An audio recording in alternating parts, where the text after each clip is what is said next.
ಮಾಡಿದಂಥ ಎಲ್ಲ ವ್ಯಕ್ತಿಗಳಿಗೆ ಧನ್ಯವಾದಗಳು. ಈಗ ಈ ಕಾರ್ಯಕ್ರಮದ ಸ್ವಲ್ಪ ಕಿರುಪರಿಚಯವನ್ನು ನಾವು ಹೇಳ್ತೇವೆ, ಆಮೇಲೆ ಅವರು ಟೀಚರ್ ಹೇಳ್ತಾರೆ. ಈ ಕಾರ್ಯಕ್ರಮ ತಾಲೂಕ್ ಪಂಚಾಯತಿಯಿಂದ ಎಲ್ಲ ಶಾಲೆಗಳಲ್ಲೂ ಸಹಿತ 5 ಶಾಲೆಗಳು, ಪಂಚಾಯತಿಗೆ 2, ಅದರಂತೆ ಈಗ ನಮ್ಮ ಜನಗಾ ಪಂಚಾಯತಿಯಲ್ಲಿ ಜನಗಾ ಶಾಲೆಗೆ ಹಾಗೂ ದರ್ಪಾರ್ ಶಾಲೆಗೆ ಈ ಪರಿಶೋಧನಾ ಕಾರ್ಯಕ್ರಮವನ್ನು ಮಾಡಿದ್ದಾರೆ. ಇದೊಂದು ಒಳ್ಳೆಯ ಕಾರ್ಯಕ್ರಮ.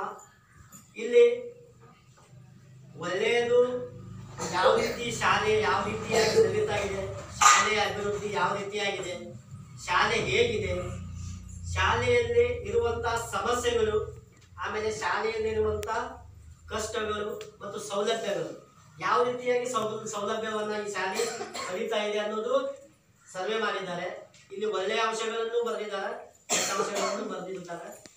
ಇನ್ನು ಮುಂದೆ ಏನಾಗಬೇಕು ಈ ಶಾಲೆಯಲ್ಲಿ, ಮಕ್ಕಳು ಯಾವ ರೀತಿಯಾಗಿ ಸುಧಾರಣೆ ಆಗಬೇಕು, ಪಾಲಕರು ಯಾವ ರೀತಿಯಾಗಿ ಶಾಲೆಯನ್ನು ಸ್ಪಂದಿಸಬೇಕು, ಯಾವ ರೀತಿಯಾಗಿ ಶಾಲೆಯನ್ನು ಅಭಿವೃದ್ಧಿ ಮಾಡಬೇಕಂತ ಹೇಳಿ ಸತತ 3 ದಿನಗಳಿಂದ ಇಲ್ಲಿ ಅನೇಕ ರೀತಿಯ ಫಾರ್ಮೆಟ್ಗಳನ್ನು ತುಂಬಿ ಅಲ್ಲಿ ವರದಿಯನ್ನು ಮಾಡಿರ್ತಾರೆ. ಈ ವರದಿ ಮುಂದೆ ಮತ್ತೆ ಹೋಗ್ತದೆ, ಹೋಗಿ ಈ ಊರಿನ ಒಳ್ಳೆಯ ವರದಿ ಆಗಲಿ, ಈ ನಮ್ಮ ದರ್ಕಂ ಶಾಲೆಗೆ ಒಳ್ಳೆಯ ಹೆಸರು ಬರಲಿ ಅಂತ ಹೇಳಿ ನನ್ನ ಅನಿಸಿಕೆಯ ಒಂದು 2 ಮಾತನ್ನು ಮುಗಿಸುತ್ತೇನೆ. ಜೈ ಕರ್ನಾಟಕ.